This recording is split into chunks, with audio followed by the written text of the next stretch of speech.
Hi everyone, thanks for tuning in to F1 Podcast. As ever, you're joined by Pep and my good friend Max. Max, how are you? Good, mate. Mate, we're up to podcast number 69 now. 69. Mate, that's quite a few podcasts. It sure is. Anyway, we've been counting down to Magny Cours all week, and we've just finished watching qualifying last night, and it was a pretty exciting qualifying, so we're going to talk about that and also about what's been happening this week. And can I just say, Max, that Tamara Ecclestone, who's a good friend of F1 Podcast, has got a job with Sky Italia. And if anyone can send us a link of her speaking in Italian about Formula One, that would be great. So I just want to get that in there, Max. That'd just be send wonderful. us that link. I'd like to see it. Love you, Tamara. Love your work. Oh, she's a great friend of huge. Us, Huge friend. Got to be happy. Anyway, we're moving on to Magny Cours qualifying, Max, and we said last week that it was a Ferrari happy hunting ground, and they really came through at the end. Yeah. It was so close, coming with the practice and then the qualifying, they were so bunched up in terms of times, but Kimi did it, mate. Yeah, he What did. were your thoughts on the qualifying overall? Well, I think Kimi had a point to prove. Hasn't scored any points in the last two Grand Prix. As you mentioned a moment ago, mate, Magny Cours is a very happy place for Ferrari, and I thought it was wonderful to see Kimi bounce back, and not only that, but for Felipe Massa, 1-2, front row lockout for Ferrari, and it was Ferrari's 200th pole position, so well done to Ferrari and Kimi Räikkönen. Yeah, a bit of prestige there getting the 200th, but Kimi did really well to get the pole, I thought, and Massa, as you said, was right there, but it was really close at the end. I was really enjoying watching it towards the end, and I've got to say, Max, that last week I was a little bit harsh about the French circuit, but looking at the circuit, it's so, they've got such, it's so flat, it's a beautiful circuit in terms of the runoff areas and the countryside, and I'll tell you, going through those chicanes, the Nürburgring and the Imola chicane, they're flying through there. The cars look great. They are, and look, I'm glad you said that about Magny Cours. Look, it's, as I think I mentioned in the last podcast, I find it a pretty decent circuit. It's okay. Yes, not too many people like it, but it's a circuit that I think grows on you, and hopefully Magny Cours will be around in 2009. There's a lot going on behind the scenes at the moment to extend the contract, and I was reading that it's confirmed for 09, but it's not confirmed past then. So okay. It has got the 09, as far as I know anyway. And I thought, yeah, good. I was trying to think why I didn't quite like the circuit, and I think it's mainly because most of the races there are pretty boring, and there's not much overtaking. No, there isn't. Except for when Heinz Harald won there. That was an exciting race, but anyway. Very exciting. Yeah, but the circuit itself, and just where it is and stuff, it's a really nice setup. They've done a good job, so I'm looking forward to the race, Max. Can't wait. Yeah, exactly.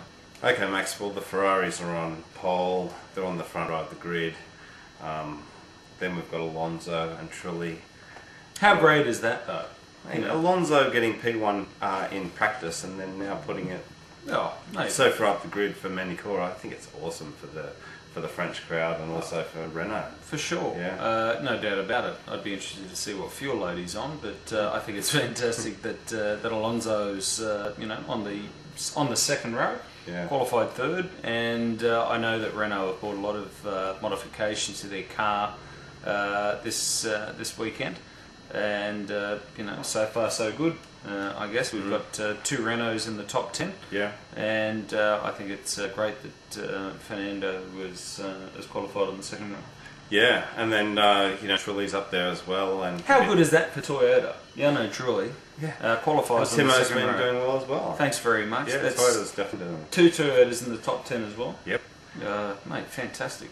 And Robert's also up there, and that's sort of been a given lately that Robert Kubica is going to be up there. So go Robert. Yeah, I mean, would be disappointed with where he finished up. Being done effectively by a Renault and a Toyota. But hopefully BMW can string something out in this race. But yeah, not really. I don't think the BMW Robert Kubica coming where he did would be considered too highly. Yeah.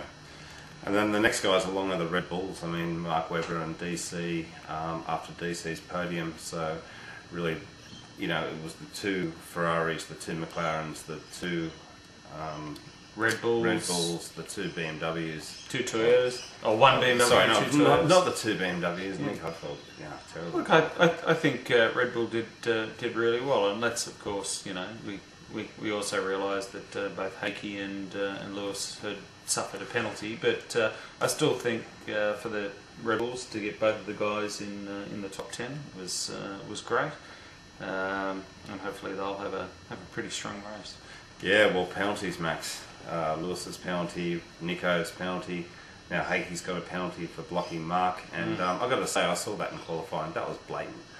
Mark lost a chunk of time with Heikki, so he lost 5 grid penalty, 5 grid spots. So there's plenty of penalties. Pep, I would have thought though that with McLaren that they would have realised and learnt from the mistake that they made in Malaysia when they blocked Nick Heidfeld. Yeah. Okay, so Lewis wasn't involved in this case, but Heikki, I'm sorry, I thought it was pretty amateurish sort of thing to. Okay, so it happened to be Mark Webber, but no matter who it happened to be, to continue on the driving line in your slowdown lap is just everyone knows it's not acceptable. So I was a bit disappointed with Heikki. Max, that is uncanny because I was thinking the same thing this morning. I was thinking, I read this penalty and I was thinking, is it just me or is McLaren getting a lot of penalties? I understand you push the envelope when you're at this level, but they seem, not just the big penalty last year, of course, but this year they seem to be getting quite a few penalties. I'm not sure what's going on, mate. Well, it's not good. I mean, I expect much more from a team of this calibre, and hopefully after Magny Cours they can put all this behind them, and come to the fore at Silverstone. All right, guys. Thanks for watching. Time. See you next time. Bye. Bye.